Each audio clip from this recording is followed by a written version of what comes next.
Agora vamos falar do Coritiba, que já está rebaixado, mas enfrenta hoje a equipe do Botafogo no Couto Pereira. Um abraço, bom dia, Nicolas França.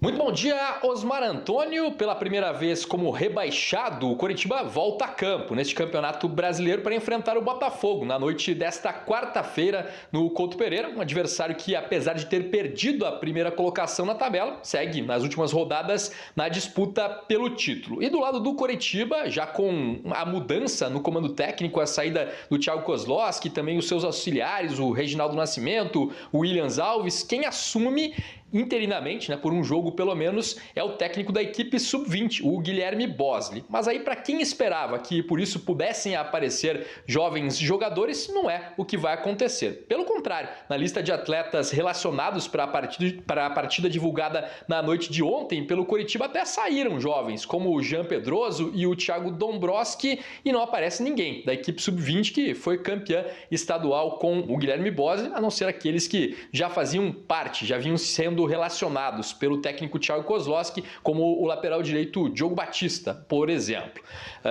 Novidades nessa relação de atletas: o Maurício Antônio, o zagueiro que há muito tempo não era chamado pelo técnico Thiago Kozlowski, e também as saídas do André Samaris e do Ressé Rodrigues. Reforços que vieram da Europa com altos salários, assim como o Islan Slimani, mas que não deram a resposta, e a tendência é que nem sequer joguem, mas com a camisa alviverde. O Ressé, lembrando, marcou o primeiro gol dele na derrota para o Fluminense. No último sábado, o jogo do rebaixamento, de pouco adiantou, o Coritiba acabou perdendo por 2-1 aquela partida. Quanto ao Slimani, ele deve retornar nesta quarta-feira, lá da França, onde começou o tratamento por causa de uma lesão muscular que teve jogando pela seleção argelina, nas eliminatórias africanas para a Copa do Mundo. E o Carlos Amodeu, que é o CEO do Coritiba, disse em entrevista coletiva na última segunda-feira que a intenção é contar sim com o atleta que tem contrato para a temporada de 2024, apesar de o Coritiba ter sido rebaixado, até precisar ter um orçamento mais enxuto para o próximo ano.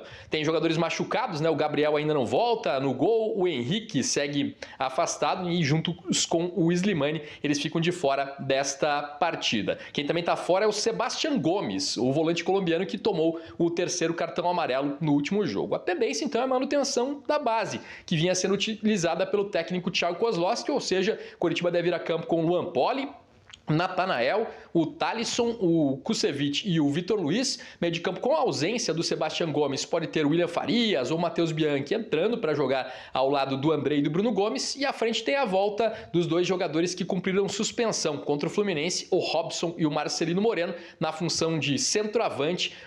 Será mantido ou o Diogo Oliveira ou então o Maurício Garcês para a partida desta noite contra o Botafogo. Enquanto isso, o técnico Guto Ferreira já chegou, até acompanhou o treinamento de ontem no CT da Graciosa e deve ficar num camarote do Couto Pereira acompanhando a partida. A ideia é que, com o nome dele publicado no bid da CBF, já comande o time tanto contra o Bragantino no final de semana fora de casa, como na última rodada diante do Corinthians no Couto Pereira. Quem se animou com a volta do Guto Ferreira ao comando do Coxa, até fez postagens nas redes sociais sobre isso, foi o Aleph Manga. Ele está treinando em uma quadra de futebol sintético aqui na capital paranaense enquanto está suspenso, a suspensão que foi colocada pelo STJD, foi estendida pela FIFA para todo mundo por causa do envolvimento no esquema de apostas esportivas, aquele cartão amarelo forçado que ele tomou no ano passado, favorecendo uma quadrilha de apostadores no jogo contra o América Mineiro. E o Carlos Amodeu, CEO do Coritiba, já tinha falado na segunda-feira na coletiva que o contrato do Manga estaria suspenso. Ontem o clube confirmou, até acabar a punição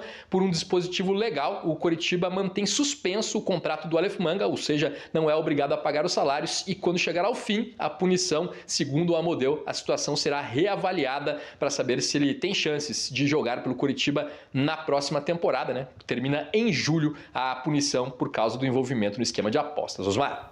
Valeu, obrigado, Nicolas França. Com relação à presença ou não do torcedor hoje no Couto Pereira, Coritiba pediu um parecer do STJD e hoje somente é que vai definir se vai ou não conseguir aí atender às exigências para vender o ingresso para o torcedor. Vamos aguardar ao longo do dia.